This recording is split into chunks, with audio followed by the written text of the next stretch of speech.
2차 귀환자들의 모습을 함께 살펴본 바 있습니다.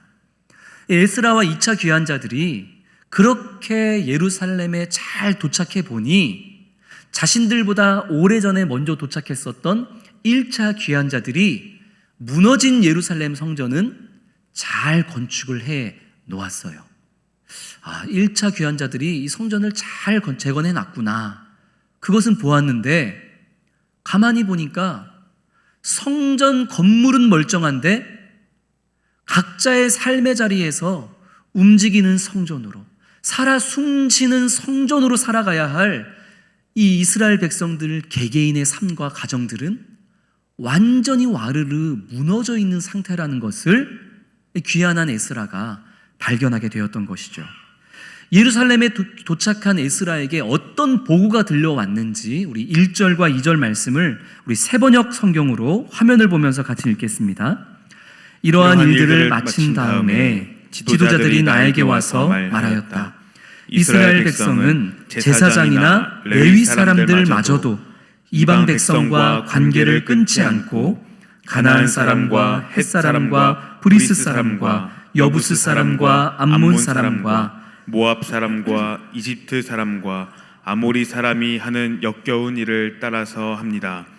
이방 사람의 딸을 아내로 또는 며느리로 맞아들였으므로 주변의 여러 족속의 피가 거룩한 핏줄에 섞여갑니다. 지도자와 관리라는 자들이 오히려 이러한 일에 앞장을 섭니다. 에스라에게 들려온 소식은 참담한 소식이었습니다. 예루살렘으로 귀환했던 그 이스라엘 백성들이 하나님을 믿지 않는 이방 사람들과 결혼을 해서 가정을 이루어서 살아가고 있는 일이 아무렇지 않게 이 백성들 가운데 행행하고 있더라 하는 소식을 듣게 된 거죠. 더 충격적인 것은 무엇이었냐면 믿지 않는 이방 사람들과 가정을 이루어 사는 사람들 중에 누가 있었다는 거예요? 제사장들과 성전을 섬겨야 할 레위 사람들도, 이 관리와 지도자들도 똑같이 하나님을 믿지 않는 이방 사람들과 결혼하고 가정을 이루어 사는 그런 하나님 보시기에 가증한 일들을 행하고 있더라. 이런 소식을 에스라가 예루살렘에서 도착해 듣게 된 것입니다.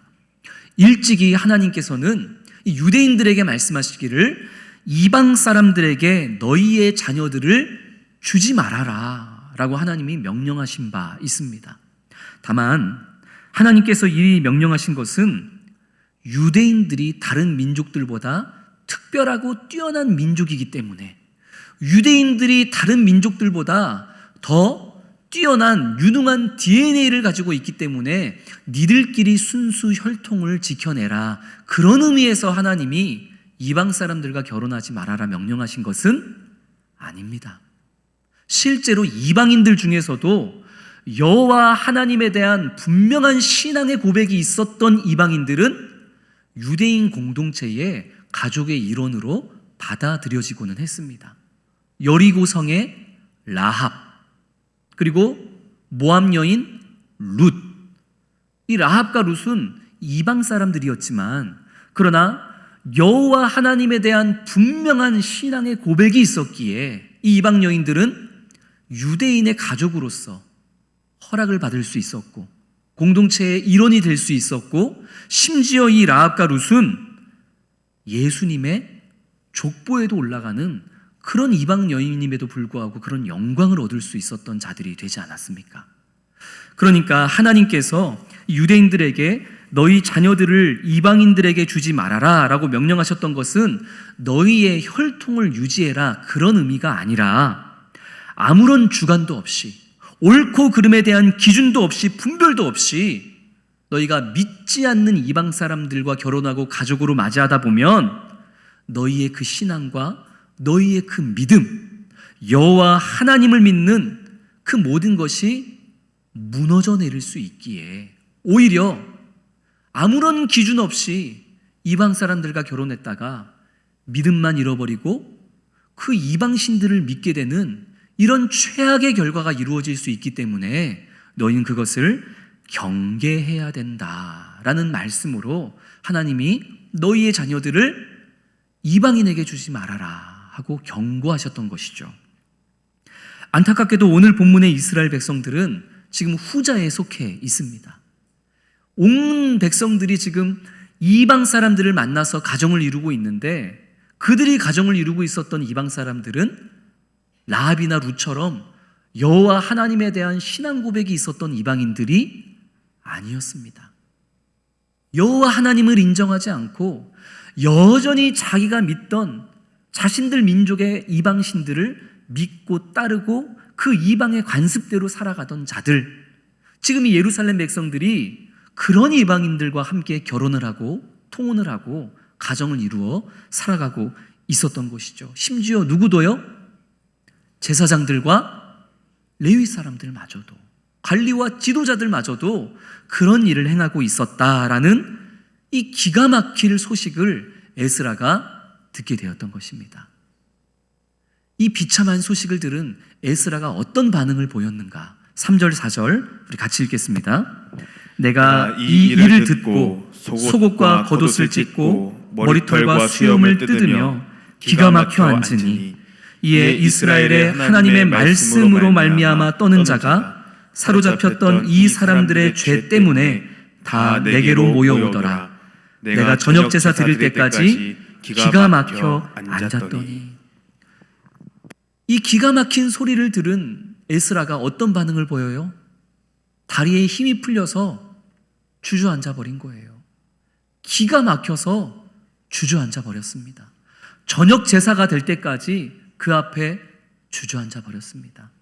그리고 얼마나 속이 상하고 그 마음에 거룩한 분노가 치밀었는지 속옷과 겉옷을 찢어버리고 자기 머리털과 수염을 다 쥐어 뜯으면서 그렇게 울며 부르짖으며 저녁 제사 때까지 많은 사람들이 보는 그 자리에 주저앉아 있는 이 죄에 대해서 온몸으로 거부하는 반응을 에스라가 보이고 있었습니다.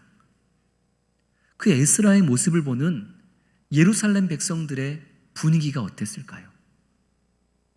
차갑게 얼어붙었을 것입니다.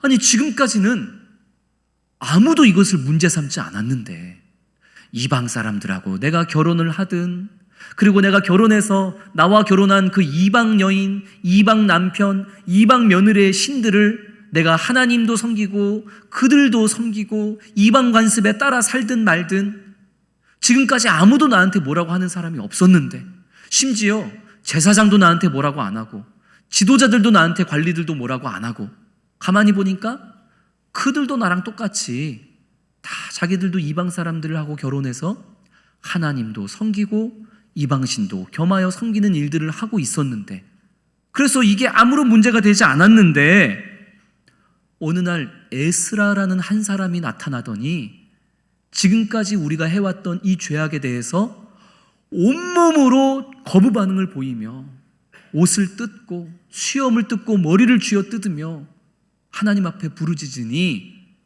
이스라엘 백성들은 그 찔림과 그 죄책감에 그 마음이 차갑게 얼어붙고 말았을 것입니다. 왜냐하면 이 가증한 일을 행하고 있었던 이스라엘 백성들은 다 알고 있었기 때문이에요.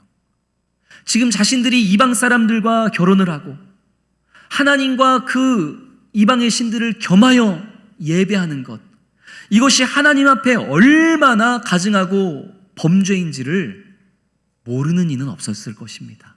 왜냐하면 숱한 이스라엘의 역사 가운데 이게 반복되는 일이었기 때문이에요.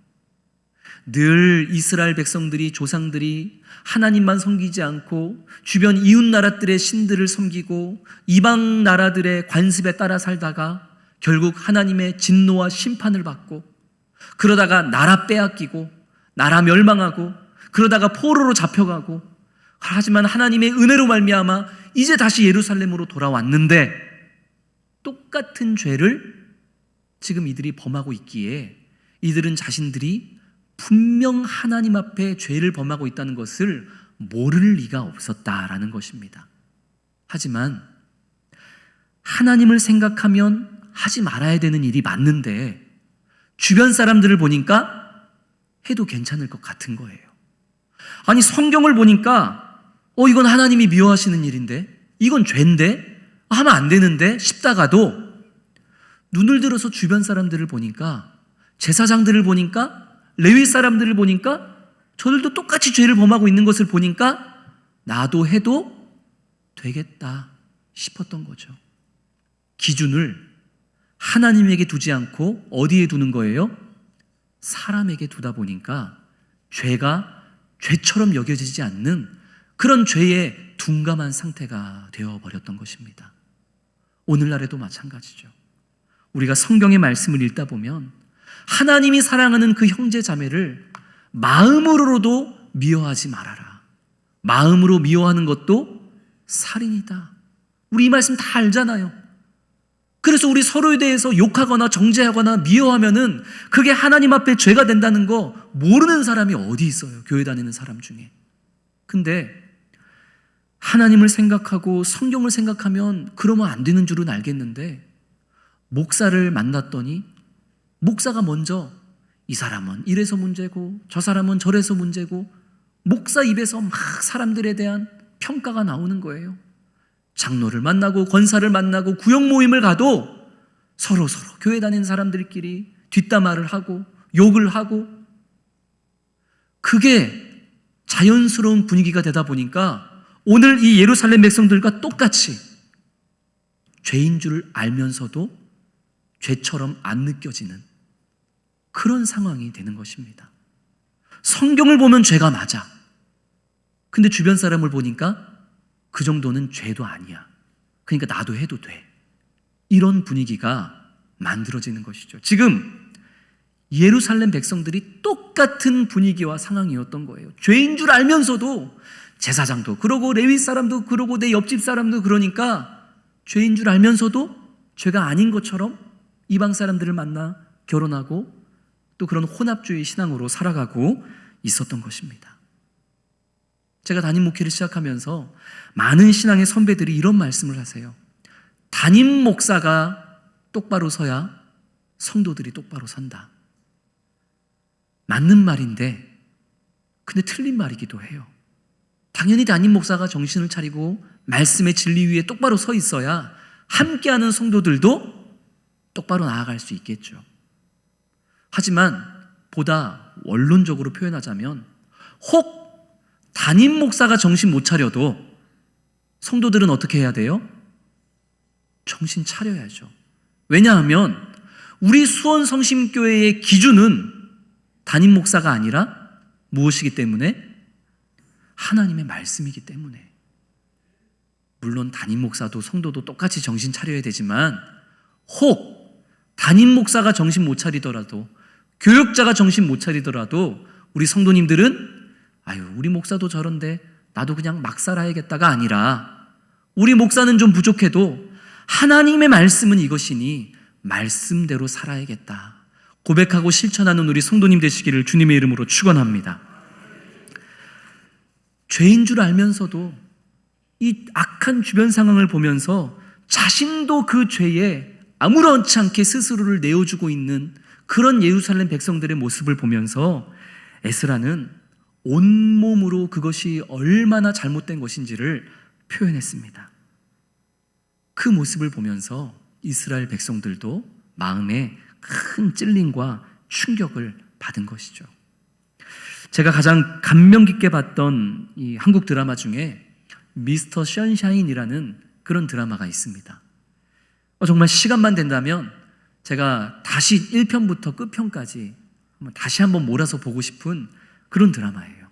우리 성도님들에게도 성경 본 다음에 그 다음에 한번 꼭 찾아보라고 제가 추천하고 싶은 그런 드라마입니다.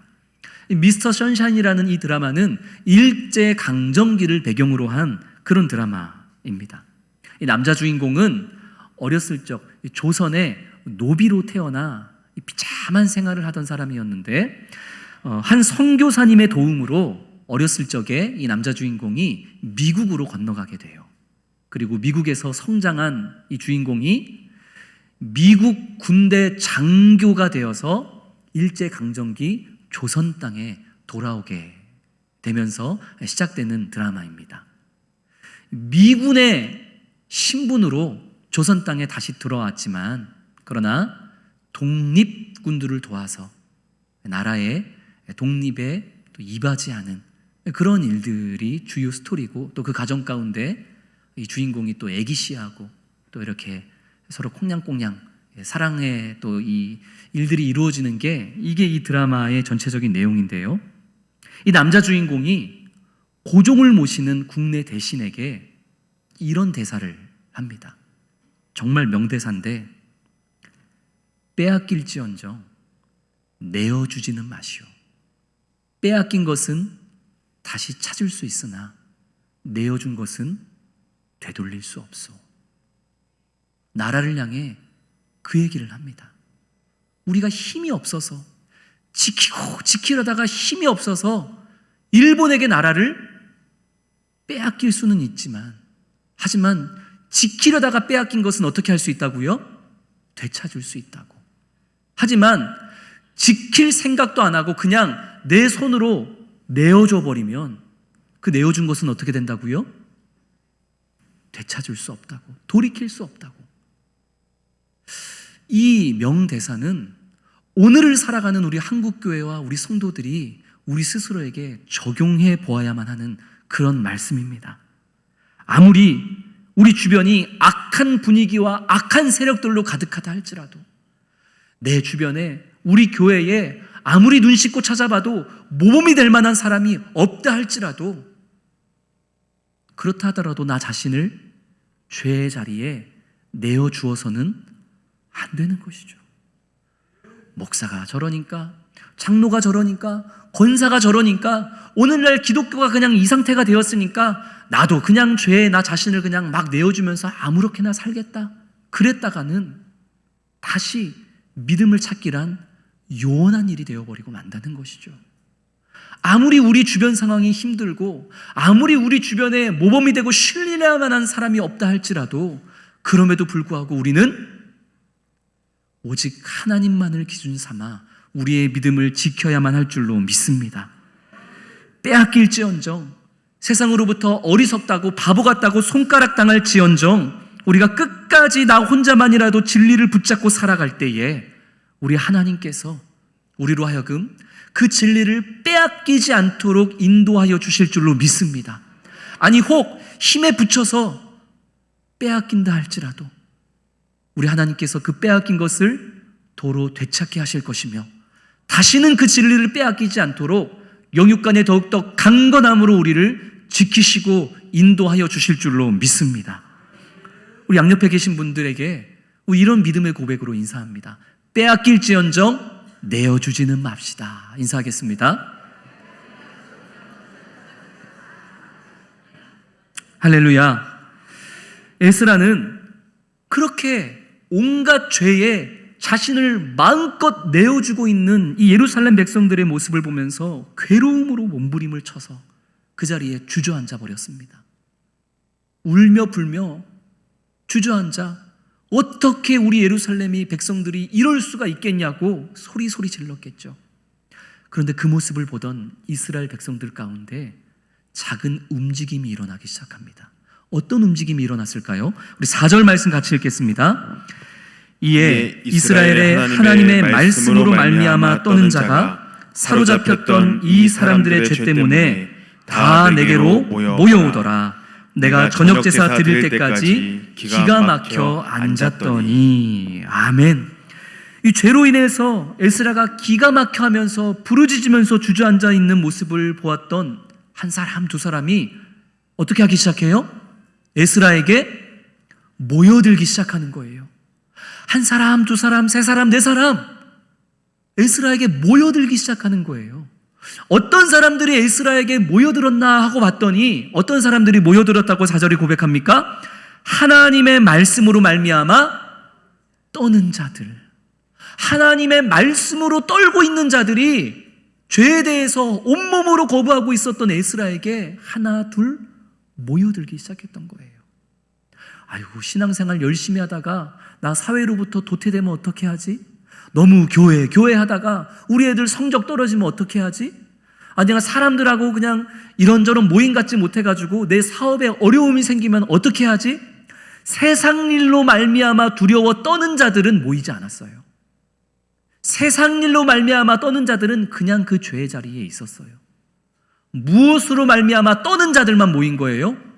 하나님의 말씀으로 말미암아 떠는 자들만 죄에 대해 반응하는 에스라에게 모여들기 시작했던 것입니다.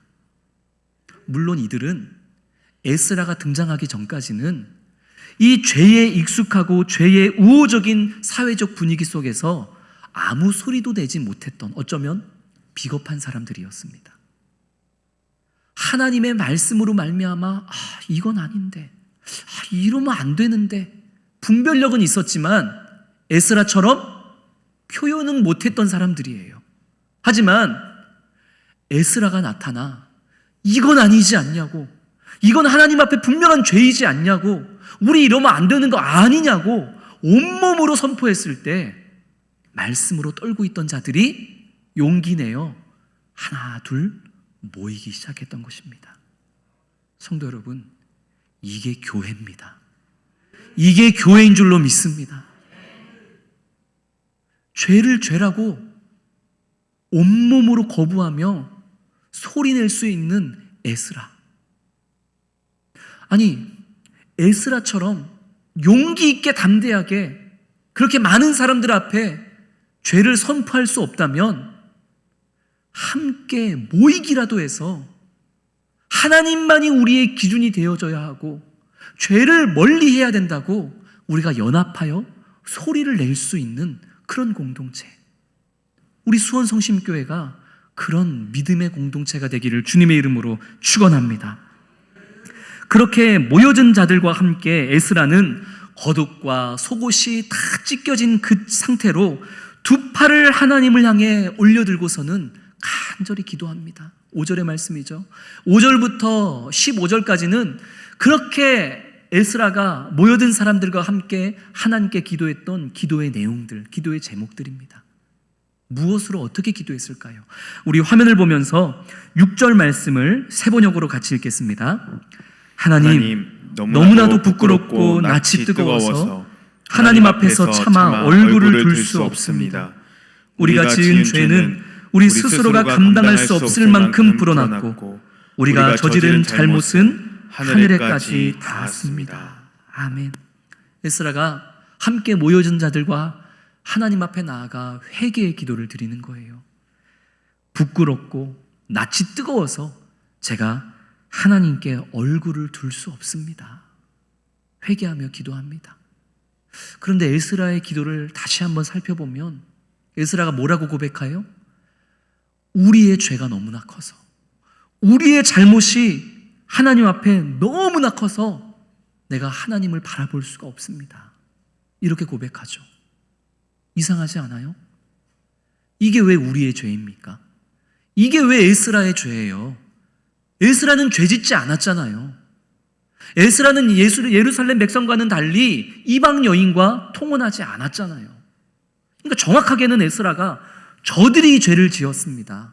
저들의 죄가 너무나 큽니다. 저들의 죄를 용서해 주십시오. 혹은 저들을 심판하십시오. 그렇게 기도해야 맞는 거잖아요. 근데 이상하게도 에스라는 누구의 죄라고 표현해요? 우리의 죄. 그 죄인들 속에 자신을 포함시키는 거예요. 수많은 영적 리더자들이 그랬던 것처럼 에스라 또한 내가 속한 공동체의 모든 죄악을 나의 죄로 인식하고 나의 책임으로 인식하고 철저히 하나님 앞에 나의 죄로서 회개하고 있는 것, 이것이 에스라의 기도입니다. 그리고 이것이 오늘 우리가 속한 공동체, 우리 가정, 우리 교회, 우리 나라와 민족을 위한 우리의 기도의 중심이 되어줄 수 있기를 주님의 이름으로 축원합니다. 우리는 우리 주변에서 일어나는, 내가 속한 공동체에서 일어나는 그 모든 일들에 대해서 무관심하거나 나랑 상관없는 일인 것처럼 여겨서는 안 됩니다. 결코 실수하지 않으시는 하나님께서 나를 집어넣으신 공동체, 그 공동체가 우리 가족이든 우리 수원성심교회든 우리 구역이든 이 나라 이 민족이든 하나님께서 나로 하여금 소속되게 하신 그 공동체, 그 공동체의 기쁨은 나의 기쁨이어야만 하고, 하나님이 나로 집어넣으신 그 공동체의 슬픔은 나의 슬픔이어야만 하고, 하나님이 나로 하여금 함께하게 하신 그 공동체의 죄악은 반드시 누구의 죄악이어야만 하는 거예요? 내 죄악으로 인식하고 인정해야만 되는 겁니다. 그 공동체가 우리 가족이든, 내 자녀와 관련된 문제든, 우리 교회와 관련된 문제든, 이 나라 이 민족과 관련된 문제든, 우리는 그것을 내 죄로 인식해야만 하는 거예요. 오늘날 우리 한국 사회가 참 어둡죠. 참 혼란스럽습니다. 많은 사람들이 이 한국 사회가 이렇게 혼란스럽고 어지러이 되어진 것에 대해서 이런저런 다른 핑계를 댑니다. 저 정당 때문이라고, 저 사람 때문이라고, 이런저런 문제 때문이라고, 저런저런 이념 때문이라고. 아니요. 한국 사회가 이렇게 무너져 내린 이유가 누구 때문입니까? 나 때문입니다. 나 때문입니다. 내가 하나님의 말씀대로 살아가지 못했기 때문입니다. 내가 가정 안에서, 교회 안에서, 직장 안에서 사람들과의 관계 속에서 복음을 살아내지 못했기 때문에 이 사회가 이렇게 돼버린 것입니다. 누구를 핑계할 게 없어요. 하나님이 내게 허락하신 그 공동체, 가정, 이 교회, 이 나라, 이 민족, 누구 때문에, 무엇 때문에 이 지경이 됐습니까? 나 때문입니다. 내가 복음에 합당치 못하게 살았기 때문이고, 내가 주님의 빛을 이 세상에 비치지 못했기 때문입니다. 에스라는 지금 그러한 심정으로 나의 죄라고, 실제로는 자신이 죄를 범하지 않았지만 그러나 진실되게 하나님 앞에 나아가 이 민족의 죄악이 다 나 때문이라고, 그러니 내가 기도한다고 하나님 앞에 기도하고 있는 것이죠. 사랑하는 성도 여러분, 오늘 본문인 에스라서 9장의 말씀은 오늘날 우리 한국 교회와 또 한국 사회와 참 많이 닮아 있습니다. 세상의 빛이 되시는 예수 그리스도, 교회가, 우리 성도가 그 빛 되신 예수 그리스도를 밝게 비추지 못함으로 인해서 우리 사회는, 이 나라 이 민족은 온갖 중독과 죄에 대한 둔감함과 하나님 앞에서의 가증한 일로 가득한 세태가 되어버리고 말았습니다. 저와 같은 목사가, 교회 안에 중직자들이 모범이 되지 못했기에, 예수님을 닮음을 삶으로 살아내지 못했기에 우리 공동체가 이리 어두운 공동체가 되고 말았습니다. 이제 우리가 해야 될 일은 무엇이겠습니까? 바라기는 오늘날 이 죄에 둔감해져 있는 이 사회적 분위기 속에서 오늘날의 에스라로 우리 한 사람 한 사람이 일어날 수 있게 되기를 주님의 이름으로 축원합니다. 이거는 아니지 않냐고, 아무리 주변에서 그런 죄를 범하며 살아도 우리는 그러면 안 되는 거 아니냐고, 우리 교회는 그러면 안 되는 거 아니냐고, 에스라처럼 죄에 대해서 온몸으로 거부하며 소리칠 수 있는 오늘날의 에스라, 그게 바로 저와 성도님들이 되어줄 수 있기를 주님의 이름으로 축원합니다. 아니, 아직 그럴 만한 용기가 나지 않는다면 에스라에게 모여들었던 하나님의 말씀을 두려워할 줄 아는 그런 모이는 사람들이라도 되십시다. 하나님의 말씀에 있는 곳, 하나님의 영광이 나타나는 곳, 죄를 죄라고 이야기할 수 있는 그 믿음의 모임으로 우리가 함께 소리를 내는, 말씀을 두려워할 줄 아는 자들이 되어지기를 주님의 이름으로 축원합니다. 그래서 우리가 오늘날의 에스라가 되어서, 에스라와 함께 모이는 자가 되어서 우리의 공동체와 이 나라 이 민족을 위해서 기도할 때에 다 내 잘못이라고, 이것이 나의 연약함 때문이라고, 우리의 죄악이라고, 그러니 내가 회개한다고, 주님 나를 용서하시고 우리 가정과 우리 교회와 이 민족을 다시 살려달라고, 그렇게 에스라의 심정으로 기도하며 나아가는 우리 사랑하는 모든 수원 성심교회 성도님 되시기를 주님의 이름으로 축원합니다. 오늘 주신 말씀 기억하면서 주님 이 땅의 황무함을 보소서, 주님 이 어두운 세상을 보십시오. 이 모든 것이 우리 때문입니다. 나 때문입니다. 그래서 주님, 우리가 나의 죄를 회개하며 나아가오니 내가 속한 공동체를 새롭게 하시고 부흥케 하여 주시옵소서. 우리 이런 믿음의 고백으로 함께 찬양하며 나아가겠습니다.